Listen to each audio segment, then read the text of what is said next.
travel because H&Q was an ASEAN investor. Fast forward to today, I think it's obvious that the market for startups in Southeast Asia has grown, and it's very exciting. In the Philippines, we have one of the more exciting powwows. It's called Geeks on a Beach. So if you guys want to enjoy the beaches of the Philippines, they say the tagline for tourism in the Philippines is "It's more fun in the Philippines." Yes. So I think there's a lot of interest to go. So anyway, the ecosystem is there. However, I think there are some challenges which we'll talk about later in the panel.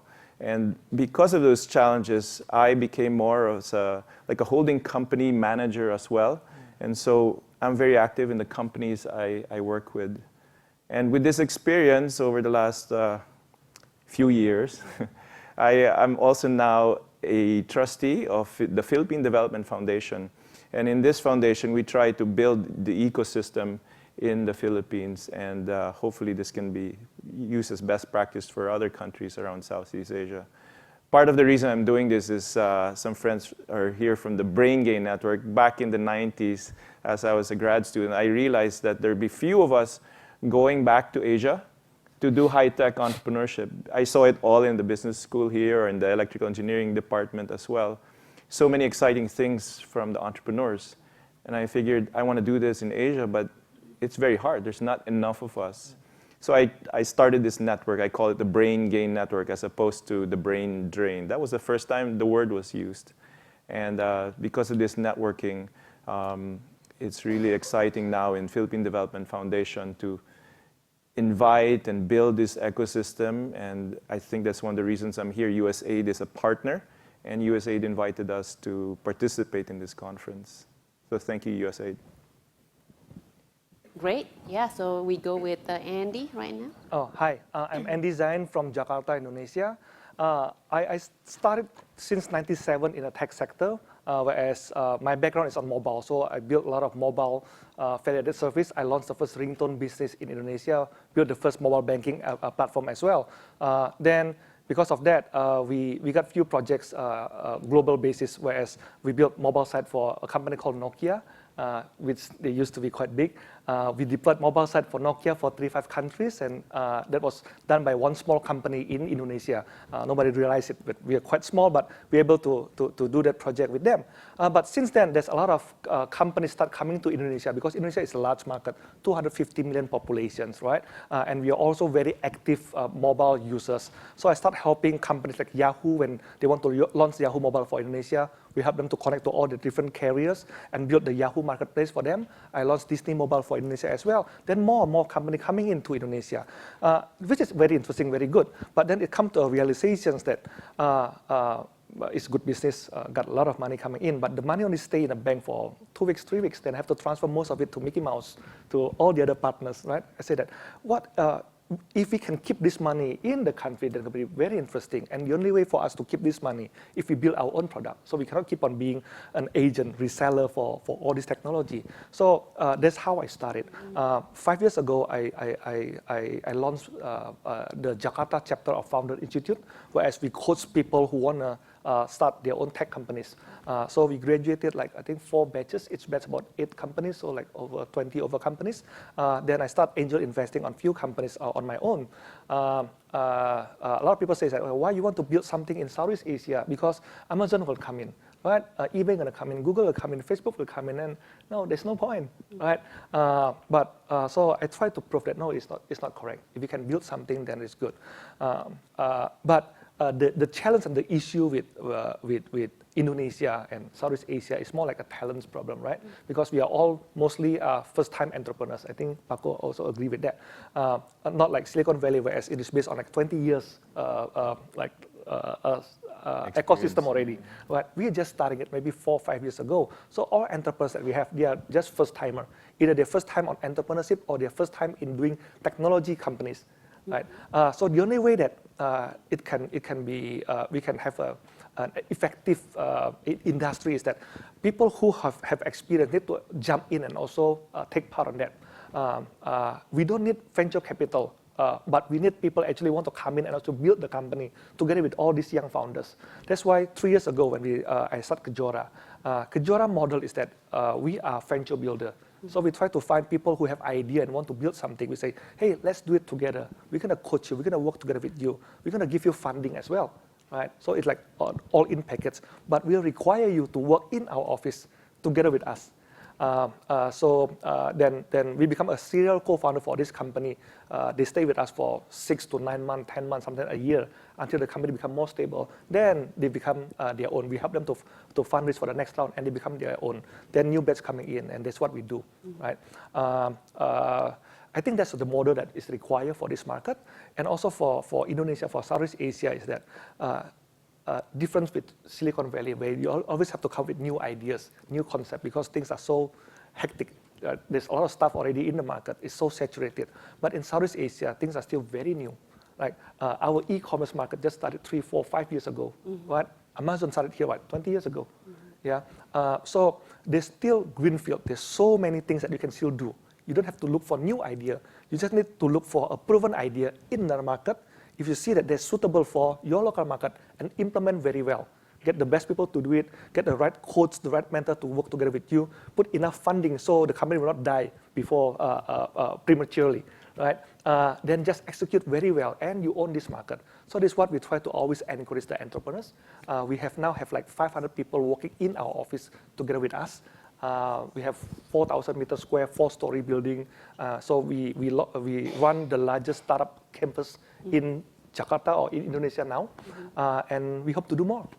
Yeah, and hope they can say that we can work together with some of the brand entrepreneurs here as well. Great.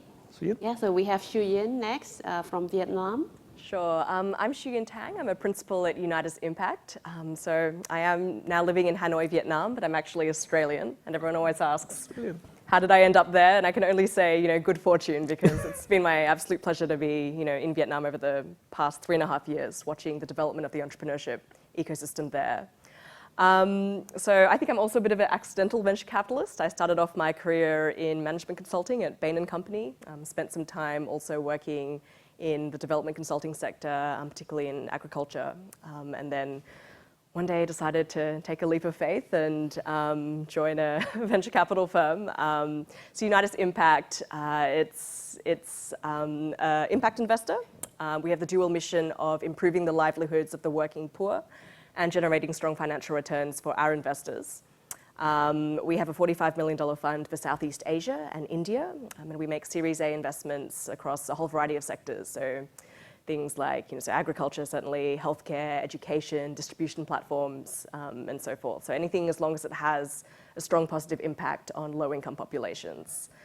So Vietnam, as I said, it's come a long way over the past few years, and you don't need to just believe me. I think President Obama and Secretary Kerry and Sundar Pichai all have been to Vietnam in the last 6 months, and I think referenced it in their speeches over the past few days. So, I mean, certainly a lot of things are happening there, but I still think it's one of the better kept secrets in Southeast Asia. It's certainly, it's a bit of a black box. I think it's hard to kind of get information about what's going on the ground unless you spend some time on the ground yourself or have really good local partners there. It's really challenging to get information. And I think many of the most famous Vietnamese startups from kind of the first wave about 10, 15 years ago were actually focused solely on the Vietnam market. So there's some really incredible names coming out of Vietnam, like VNG, which is a unicorn, VC Corp, et cetera. So some of the largest companies in Southeast Asia, but nobody knows about them outside of Vietnam, and I think that's really interesting. And it's also still, quite a young ecosystem, quite uncoordinated, so there's not really kind of a point person to go to if you want information. I think finally there's kind of two hubs. There's Ho Chi Minh City, which is considered like the business capital, the entrepreneurial capital, and then Hanoi, which is kind of more government, politically oriented, but still a lot going on there as well. So, what's changed? I think 2015 was a real turning point for the country. I think entrepreneurship was everywhere, both from the grassroots as well as from the government, top down. So I mean, the government decided that they really wanted to make a big push to turn Vietnam into a startup hub and really support the entrepreneurship ecosystem there. And I think they've been trying to do a couple of things in terms of regulation and setting up a fund, and I think all of the things that many governments in Southeast Asia are trying to do to support the ecosystem. But it also came from the grassroots. I mean, I think now everyone wants to be an entrepreneur. There was lots of kind of co-working spaces, incubators, accelerators springing up, which has been really great for the ecosystem. I think angel networks as well, right? I mean, people willing to give back, not just money, but also their time and mentor kind of the next generation of entrepreneurs and pay it forward, as we've been hearing a lot today at the summit as well. And I think over the next couple of decades, I'm super optimistic for a number of reasons. I think the TPP, which is I think on the agenda as well, they say that Vietnam is set to become one of the biggest winners from the TPP actually, and over the next, I think 20 years, it's expected to add about 8% to the GDP and 17% to exports. Vietnam, I think, has the lowest GDP per capita amongst the countries in the TPP, and as a result, is set to become a huge kind of manufacturing destination. But I think also kind of an outsourcing and tech hub. For example, I mean, Intel have just invested $1 billion to build a manufacturing facility for chips as well as testing. Samsung, I think, has put $12 billion into Vietnam over the past couple of years. So I think certainly people are recognizing that Vietnam also has that kind of tech and engineering talent to really shine on the Southeast Asian stage as well. So those were a couple of quick thoughts. If you're interested in Vietnam, please come and talk after the session, and happy to share more on stage today. Great, yeah, and actually last but not least, of course, we have someone from Indonesia, Noni, who can offer a very different perspective, because basically we've heard from a venture capitalist, a company builder, another venture capitalist, but focusing on impact investing, and now we're going to hear from one of the kind of largest businesses actually in Indonesia, like a big conglomerate. So Noni, please share with us, about some of your work and yourself. Thank you. And thank you. I'm very honored to be here and to share the experiences and also to learn from each other. I'm Noni Purnomo. I come from Jakarta, Indonesia. Yeah, it's different to the other panelists. I think I represent the real sectors because our family business, so I'm a third generation in a family business. My late grandmother started the business in the 1960s, so that's pretty unique, especially on that time. And our core business is in land transportation, passenger transportation. Currently, we own and operate about 38,000 vehicles with branches all over Indonesia. We operate in around 18, 19 cities in Indonesia, first-tier, second-tier cities in Indonesia. So what I can share today is also our experiences, because although Indonesia is seen as one country, we're very, very diverse. I mean, if you go from east to west, it's completely different. We even have languages, it's not even dialect, Languages that are so different, the culture is so different, even we look really different. So I think we really need to understand its cities. And it is very important also, I think the main success factor for our company in the last 44 years is actually our engagement with the community. Because when we built the company, our late grandmother, her vision is actually to give back to the society. She was a lecturer herself. So what she wants is actually to build a company that have many people working in a company. So working with a lot of people is her passion. And we really take care of our people. I think we are very proud to be able to be one of the most honest company in Indonesia, meaning that we returned more than 77% of left belonging in our taxi. I think that's pretty unique in Indonesia. Yeah? And I think our corporate culture is inclusiveness. And because of the vision also, we launched 1.5 years ago, we launched Women Empowerment Program. We started within the company because we have more than 42,000 drivers and 99% of them are males. So we try to empower their wives and by giving them vocational training for about 6 months. The main training that we give them is sewing, so that we can also give them the seed business of making our uniform. So as a company, we can always start something within our company. And with that, I think that means more children will go to school. So that's how we built the company. So if you want us to share more about how we adapt to the different culture in each city, I think we have experienced 18 cities in Indonesia. Great. Yes, so I'm gonna be honest with my previous word to keep this an engaging discussion, even though as they were talking, I already have all kinds of questions in my head. But I really want to actually just open it up to the audience right now, like for you guys to ask questions. Any questions you have about us? Yep, all right, awesome. Eli. The gentleman right there, yes. Eli. Hello, my name is Eli, and I work with Draper and the Draper Fund here in Silicon Valley. And my question is for Nani. Basically, how does technology disrupt this transportation business, and how are you defending against that and all these different startups that are actually trying to encroach on a core business?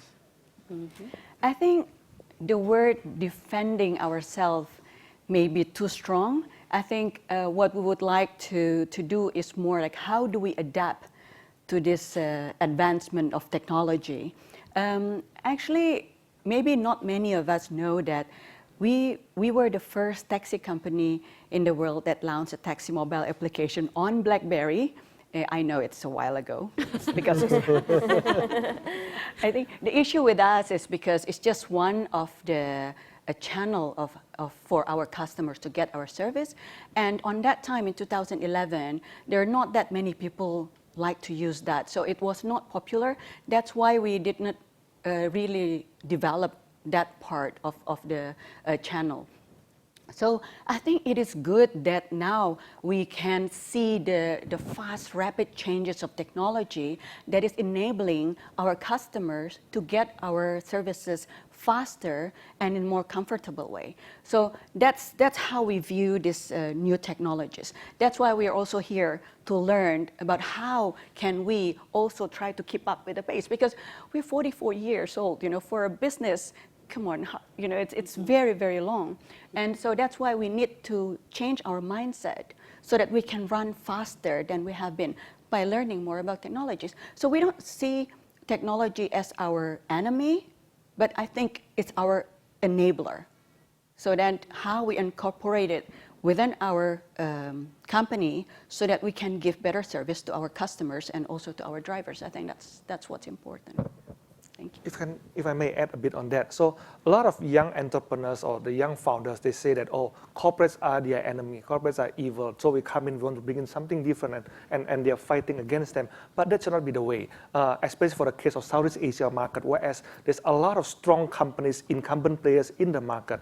If for you to fight them, it is harder. Southeast Asia, unlike, let's say, the Western world, whereas there's a lot of gatekeepers. So for you to be successful, you need to work with all these gatekeepers. And as a young founder, for instance, that you build something, even though it's so good, you try to bring it and try to launch it to the market, then people will start asking, okay, who are you? I mean, what brands are you? Will you still exist next month? I know that brand, but I don't know you, right? No matter how good you build the product, people cannot trust it straight away. Yeah, so I always encourage when I work with the different partners. We built 28 companies for the last 3 years. We always try to do a partnership between the young entrepreneurs together with incumbent players. We ask them to even co-invest with us before we launch the product. And we found that a lot of these companies whereas there's a lot of things that they try to build in-house in the telco. They say, we cannot do it because we're part of a public listed company. We can't be that flexible, we can't be that innovative. But if you can do it and it's successful, we want to support you. When we're successful and it is working well, maybe we can acquire and bring it we bring it in, right? So become a win-win solution for the young entrepreneurs as well, especially when you're a first-time entrepreneur. They say, hey, I'm still young. I built something. I get all my experience that I learned in the corporate. Then afterwards, I still can do my second company after a few years. So this interaction actually is very healthy. And we always encourage our entrepreneurs to open up for this thinking process. If I may add quickly, what happened with Noni's company is an example of how big the market is in Southeast Asia with 600 million. but it's also diverse. I wore purpose. Normally, this is the first time I ever used the Philippine barong in Stanford. I did it on purpose, just to show that there's a diversity of cultures here, Yeah. and also a diversity of business environments. Yeah. So as Nara Ventures is my day job, and in my day job, I actually invest in less companies than a traditional VC nowadays. In the past, I used to do the usual Silicon Valley portfolio. I would do 12 per fund, and then I would be on the board and ask my other partner to be on the board. But as we've started to focus more in Southeast Asia, and then the Philippines, because we're growing at 6.5%, and so shame on me if I'm not pushing this growing market, right? And bringing tech. So I co-invested in a company called Fly Spaces on a founder who was trying to compete with Noni and her Easy Taxi of the Rocket Internet Group. And he gave up. He couldn't be number 3. He says, I'm not that type of person who's happy with number 3. But in the Philippines, we don't have a bluebird like Noni's. So he was beaten by Grab and Uber. So it's different in each of the countries. And in addition, not like Barcelona where Uber's banned, but in the Philippines it's not banned, but there were regulatory issues. And so each of the companies, and this is the opportunity really, we should focus on infrastructure in Southeast Asia because we don't have infrastructure. So these are the big opportunities that I guess Nito was asking, what are the opportunities for entrepreneurs? That's big. You don't need to focus on just an app. You can focus on huge needs. However, if it's huge, then regulation comes into play. So these are the tricks. And so you have to figure out, and one of the key messages our group was wanting to share with you is you have to have a knowledge of that and ideally a trusted partner as you enter these markets. Okay. Great. Shuyin, you want to I think, share a well, we'll take more perspective? questions of this. Yeah. Okay. Maybe this lady? Diversity. Hi, my name is Zhang and I'm from Vietnam. Something that I see really common is that connections and synergies that happen between very developed areas with areas in development, like the US and ASEAN, and that's very common to see, or the US and Latin America. Where do you see synergies happening and a lot of partnerships and things that we can work with other areas that are in development, be it with Asia and the Middle East, ASEAN with Latin America and so on? I guess each of us will have a different response to that, but I just answered, so maybe you should go first. Sure. I think within ASEAN, I mean, there's incredible opportunities for us to, learn from each other and cooperate. I think for us, we actually see that as one of the biggest ways we've been able to add value to our portfolio companies. So in terms of, we've got people on the ground in Indonesia and Vietnam and India as well. And, as more Southeast Asian companies think about scaling regionally, right, looking beyond their home markets, which I think is a very exciting trend and a more common trend these days, I think. That's where we can step in more to kind of share learnings and help them get off the ground in other markets. So I think that's happening. I think that kind of cross-ASEAN collaboration is happening more and more, and I think that's what I can speak to. But as for other kind of types of South-South cooperation, maybe the other panelists have a better idea on that. So we've been doing a few things. We understand ASEAN, even though you say ASEAN, these 10 countries, they are in the same region, but we are all different, right? I think you all know because you are also from ASEAN. Indonesian like this kind of music, but Filipino like something different. Malaysian got something different. We don't have Asian culture. We are all our own, but we work together. We are pretty friendly one to another, right? So that's true. We are a friendly community. Yes, we are a friendly community, but we are all different. We have a formal one too, AEC. Yeah, true. So for one example, let's say we're doing very well in Indonesia, right? We have one company which we do finance e-commerce. We help people to apply for loans online and compare between different banks. Then we take commission out of the bank, out of this bank and insurance company. We launch it and we do very well in Indonesia. We connect to 40 bank and insurance. We are number 1 in Indonesia.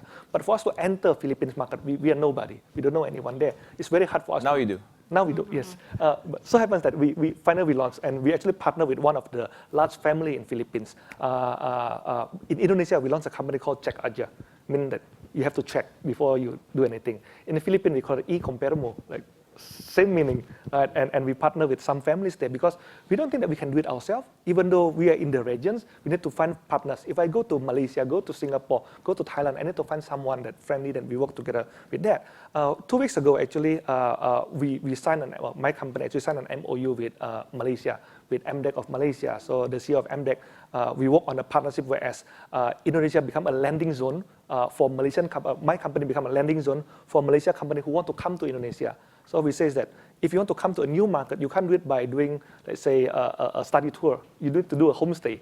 So we allow our home for you to stay with us like for 6 to 8 weeks to understand the market. If there's an opportunity for us to work together or you found that the market is good, maybe we co-invest with you and we launch a company. In reciprocal also that Malaysia offer us, if you can come to our place, we provide you like a cheaper office space, some rebates, some tax holiday. And so this kind of partnership actually works out very, very well. And we start thinking that a concept that we don't look into just a startup in Indonesia or Philippines or Thailand or all the market. We say it should be like Asian startups. Right? We start looking into idea of when we start up a team, from beginning we understand that, hey, this company gonna go regional.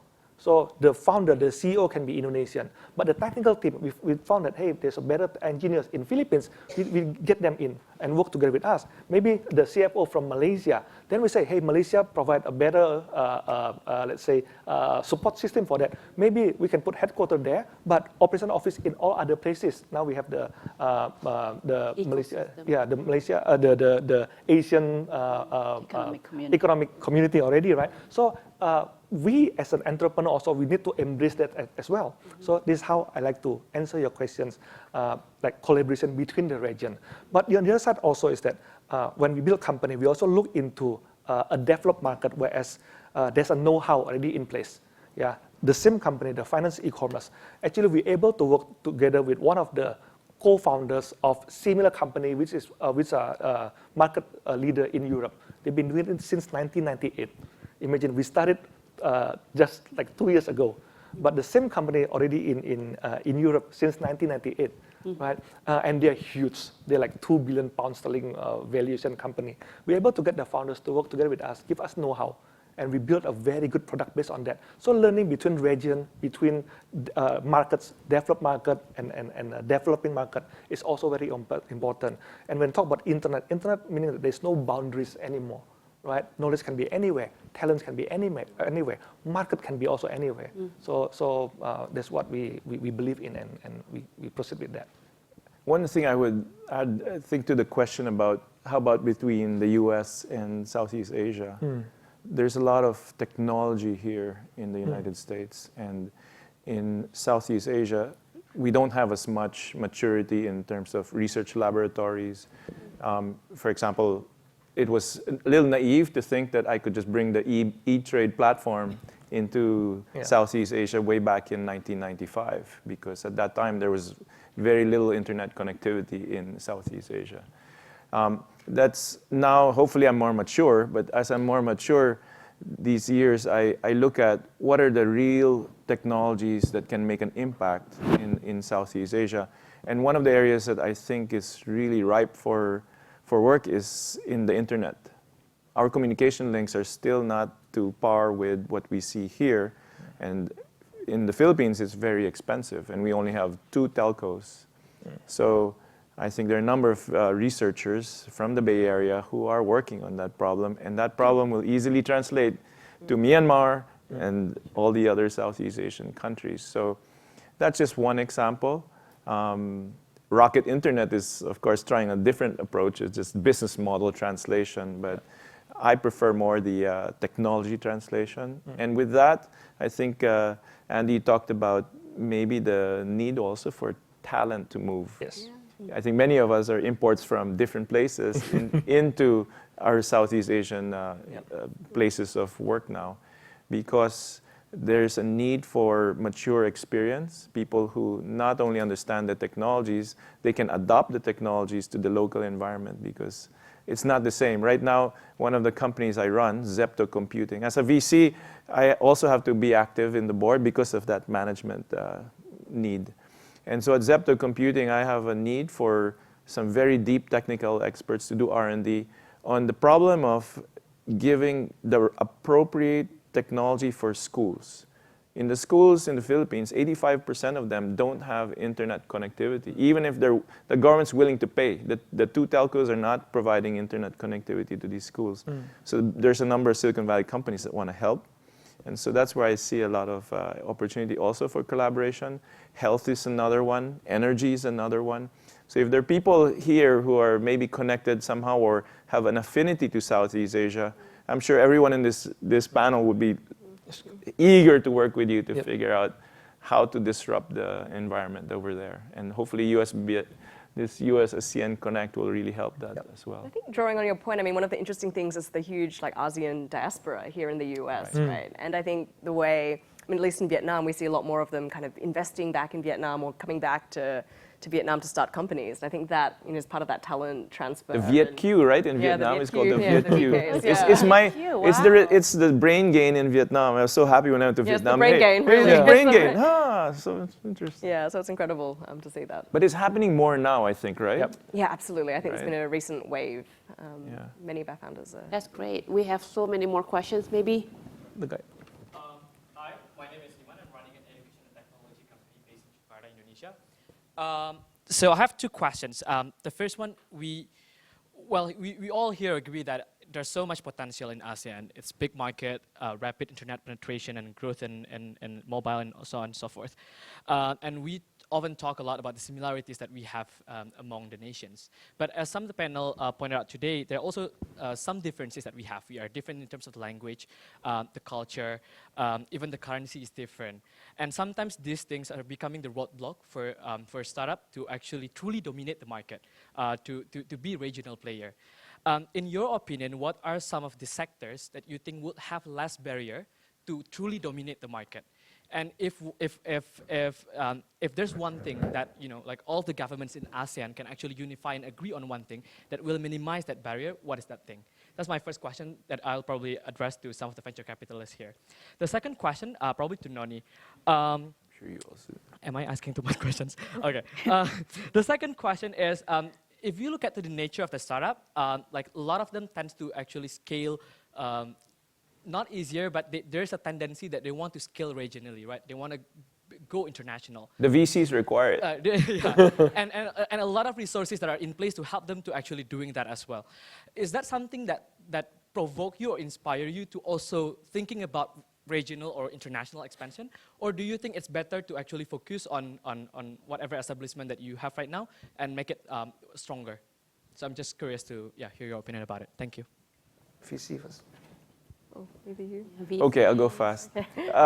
I think the general principle I have for what can you enter, that you won't have too much of this barrier or protectionism, would be number one, make sure it's not highly regulated and excluding foreigners, because in some of our countries, foreigners are excluded from doing business.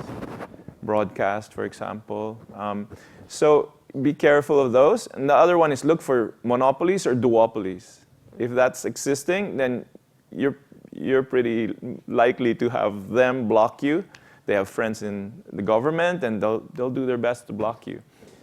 Areas that maybe, and you would have less competition, I think you're in the right space, education. And so I'd love to talk to you about that, because I'm in education too.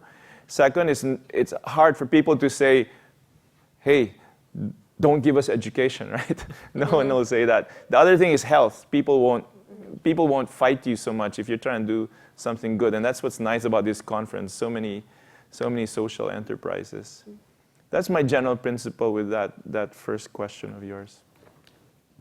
Yeah, I think, you were spot on. I think, unfortunately, many of the industries that many particular industries are highly regulated in Southeast Asia, so avoid those like the plague. But I think there are ways around that if you find a really good local partner who has, aligned mission to what you're doing. And I think, we've seen many times that they, when expanding into different markets, some of our companies, they have a local player kind of take a minority stake in the company and really support its growth in that market. And I think that gives everyone from the regulators to the customers kind of more confidence in what's being delivered. But I think on the whole, completely echo your thoughts. And that becomes a positive thing, right? And if you come in, it's tough to get in, but you do find a local partner, and that local partner helps you protect that once you're there. So in that sense, do you say that all is possible as long as you find the right partner? Yeah. I think you guys are entrepreneurs. You know that all is possible. What was the second question again? The second question is international or regional, or should you focus? Do you think all of the Asian government has to be unified, they agree, that will significantly minimize all the barriers that we have? In ideal world, yeah. But however, as a VC, I always ask you to prove the case first. Make sure you work well in one market first. Kind of the glocal thing that was joked about by those guys. Fix it there, make sure it works, and then after that you can apply the cookie cutter elsewhere. And I think you'll do well. But it's not ideal world, right, where you can easily move. The lady in pink. Lady in pink. Noni's question. Oh, I'm sorry.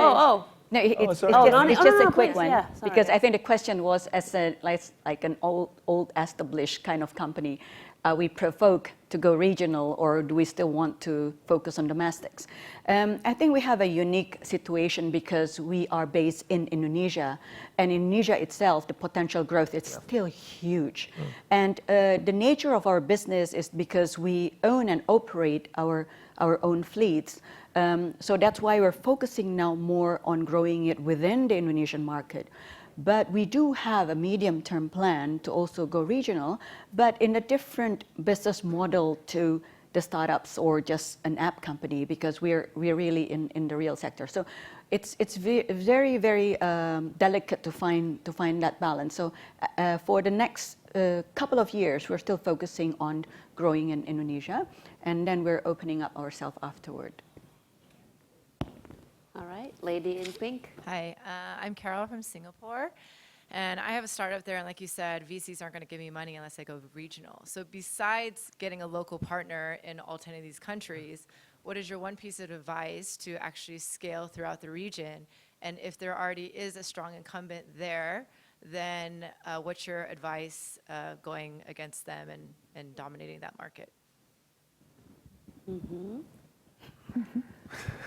Well, I guess if it's not finding a local partner, I mean, understanding the local market really well, because I think many of the basic pain points are the same, but I think the nuances of kind of consumer tastes and trends are, there's all these little things that you have to know. So I think, if you're serious about going regional, spend some time in market yourself. I think hire a local, good local team as soon as you can, and learn the market. I mean, launch with a few users, iterate, and then I think you can win, even without necessarily like an official kind of local shareholder or anything like that. So back in the day, aging myself again, the first one to attack the internet was Amazon, right? And it was, I remember Jeff Bezos talking about it, because it's all digital. So if you're all digital, then there's a good chance then regulators can't touch you, or other people can't touch you. So I think that's partly the reason why Uber and maybe a few other digital companies are doing well. However, they still have to compete with Noni over there. Sometimes you don't really have to compete, right? With sometimes you can collaborate, or the new word maybe is like competition. Lyft, right. So it depends on the nature of the business itself. I don't know what the thesis are pushing you for. You have to It's own growth, all the market. I guess. Growth is just, it has to be a I think the growth pie is picture. big enough, for a few players to share. It's true. The VCs are greedy, I guess. Yep, the gentleman right there. Yep. So my name is TJ. I'm from the Philippines. So this question would be directed to Mr. Paco. We knew that Philippines is one of the fastest growing economies in Southeast Asia. At the same time, one of the biggest contributor of our country is actually the BPO center, or the sector. So I was thinking, if the BPO was actually being outsourced to the Philippines and we're following the steps of India for it, can we also start outsourcing software development related? Because I have a software development firm. So what are the ways, like for a startup like me, we have only 1 year and 4 months old company. How do we make it easy, or do you provide does your firm or does your foundation provide us assistance in setting up an office in America where you could guide us through what would be the legal steps?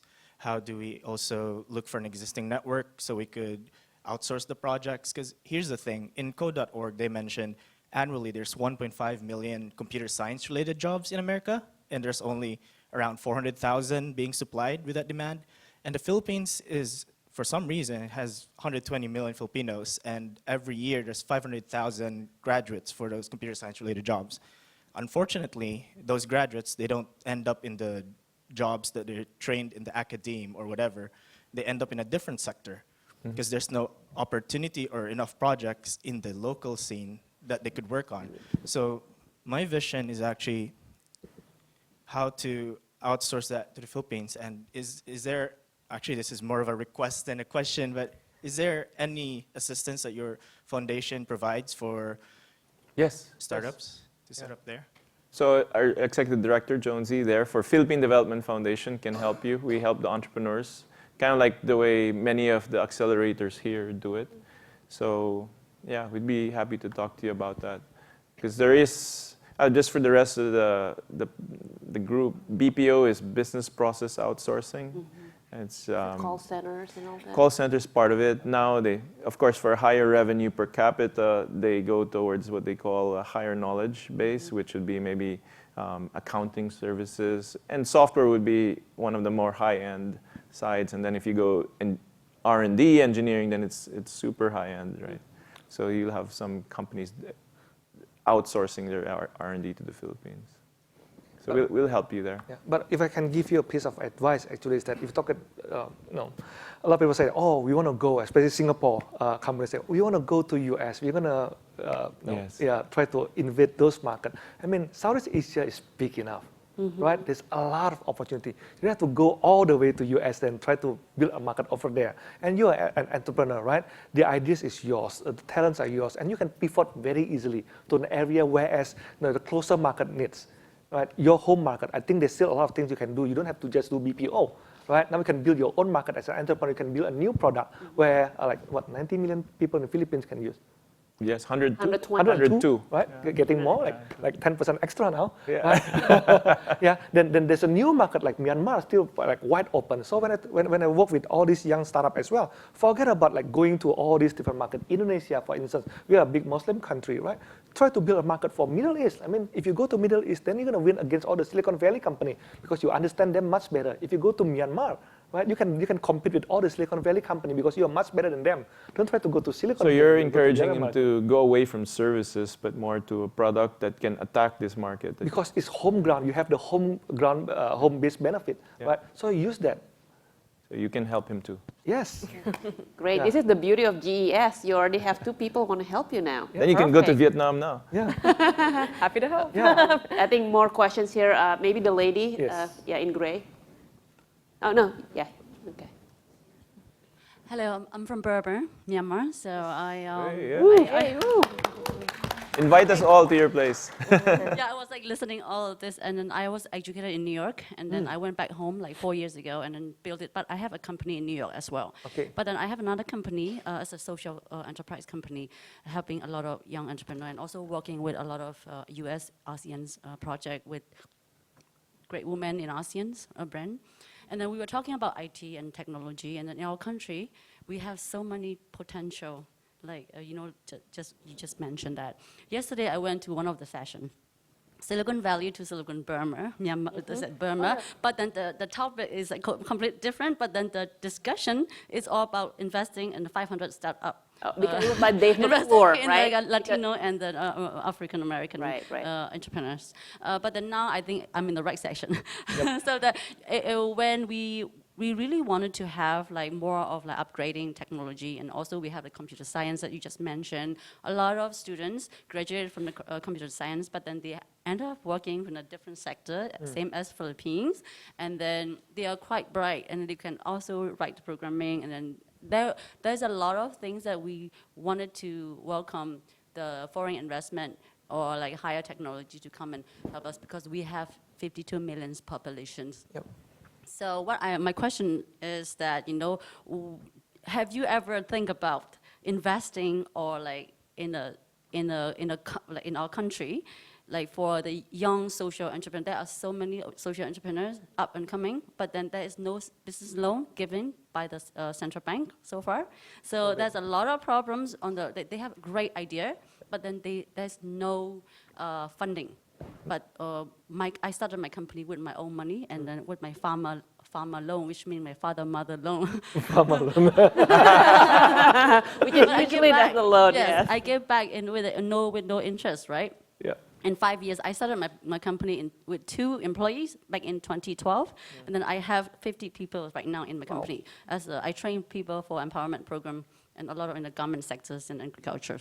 So, have you ever think about investing in our country? Yes, and I then would we are love to. ready, but then the government is not ready for the SME loan, and then now nowhere to go. A lot of people are lost in translations of the country transition. So let me know, and then that's my question. If any one of you want to invest in it, so thank you. 2 years ago, I was there. My son played soccer or football in Myanmar for the Asian Football Confederation, and I and my wife went to visit and to watch.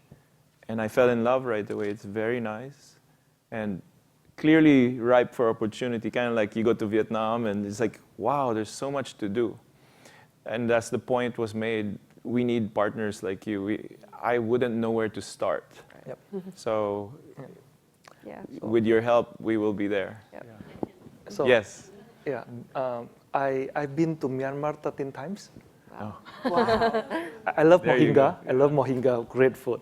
Yeah, I love the food. It's a combination of like partly Indian food and partly Chinese food, and it's great. Yeah, with pork.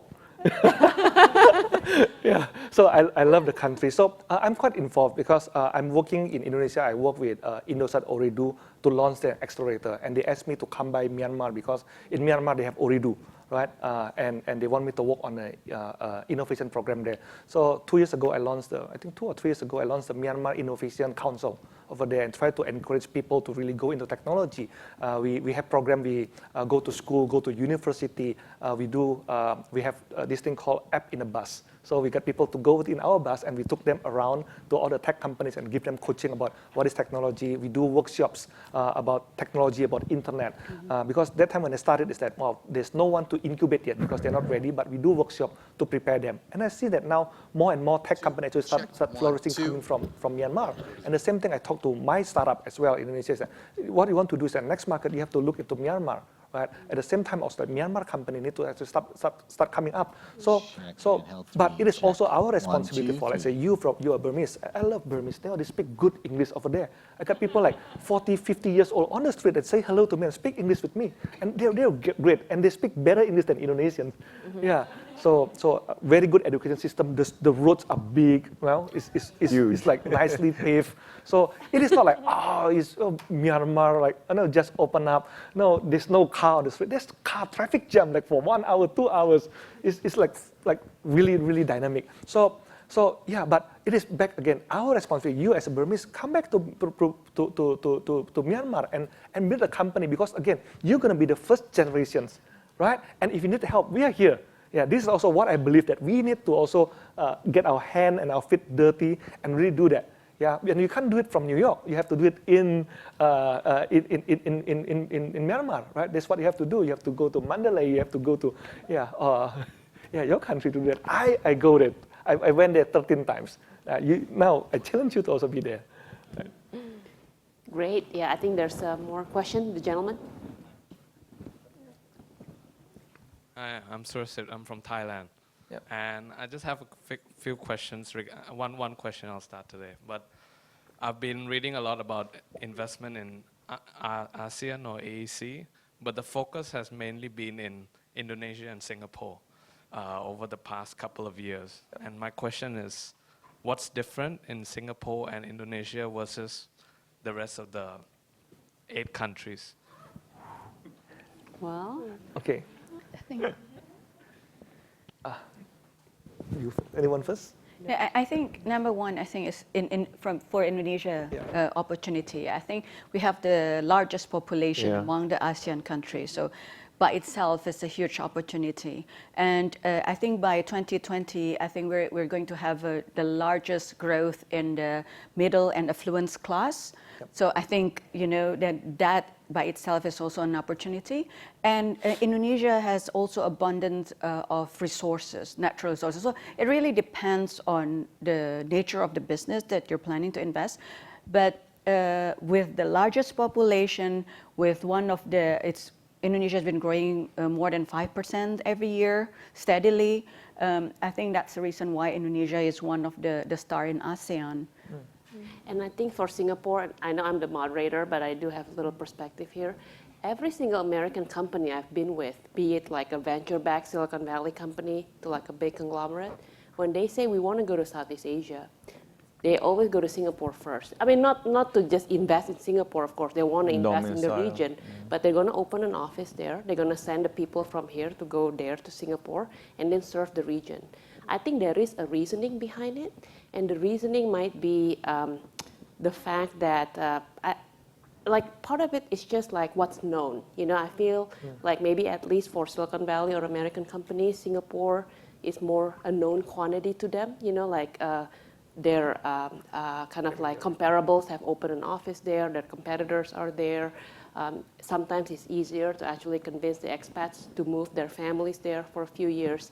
And also, it seems the kind of rules and regulations are a little bit more similar to let's say what the Western world are used to.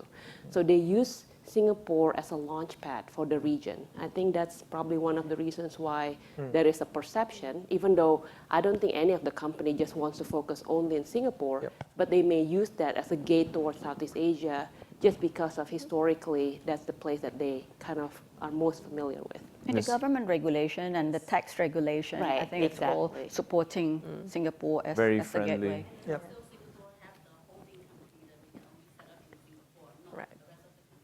Yeah, but to be fair to the other part of Southeast Asia as well, that you need to look into that.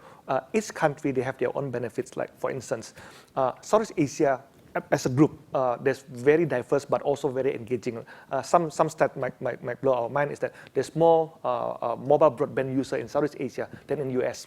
So you want to start in Southeast Asia because all this opportunity. But then each area also have their own benefits. For instance, in Malaysia, they are more advanced in the regulation now. Like crowdfunding already, they have the regulation is allowed. You can do that in Malaysia. Indonesia, we don't have it yet. And Singapore also don't have it yet. So it's a good ground for you to test it out. Yeah. Then the other country can follow. Then you are so close already. Yeah. But when you form the team actually can be the ASEAN team, can be Indonesia there as well. But you test it out in Malaysia.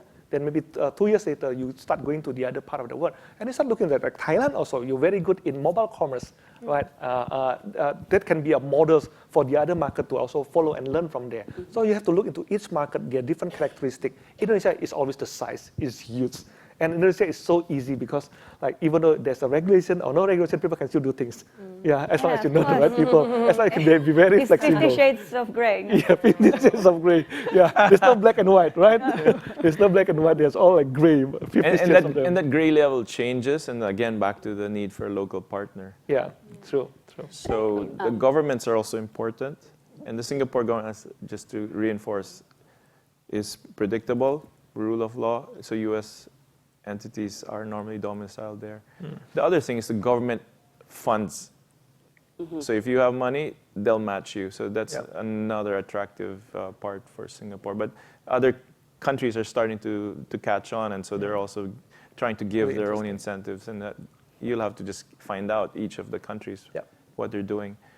Population always is also the other attraction. So each country has a sizable population. So Philippines is growing at 7%, and then 100 million people. So it's the next one that's very attractive for Westerners. The other thing that really attracts Westerners to the Philippines is the fact that it's also very Western. So you build something here, it's already up and running in the Philippines immediately because it's open, it's English, everyone is very Western. They're all like NBA. Yeah, it's just too easy, right? Netflix, so if you want to do another movie thing, it's a challenge because Netflix just opens the switch, boom. Yeah. So It's interesting markets. Everyone will be different. But I think, I mean, the interest, I think that's slowly shifting, right? So for sure, I think Singapore, Indonesia, and even Malaysia to some extent have been the kind of hotbeds of venture capital recently. But as those markets get crowded, they also become very expensive, right? So I think there's a perception that valuations are perhaps a little frothy in, say, Indonesia and Singapore. So I think that's seen a lot of new interest in, say, Vietnam, I think even Myanmar, Philippines as well, other markets. And I think that will only continue over the next couple of years. All right. Well, great. Thank you so much, everyone. I can sense there are still people still want to ask questions. So please do ask questions afterwards. I've been given the sign done. So I do have to close it. But thank you so much, everyone, for joining us today. And hopefully you found the session helpful. Thank you. I guess we'll be there. So.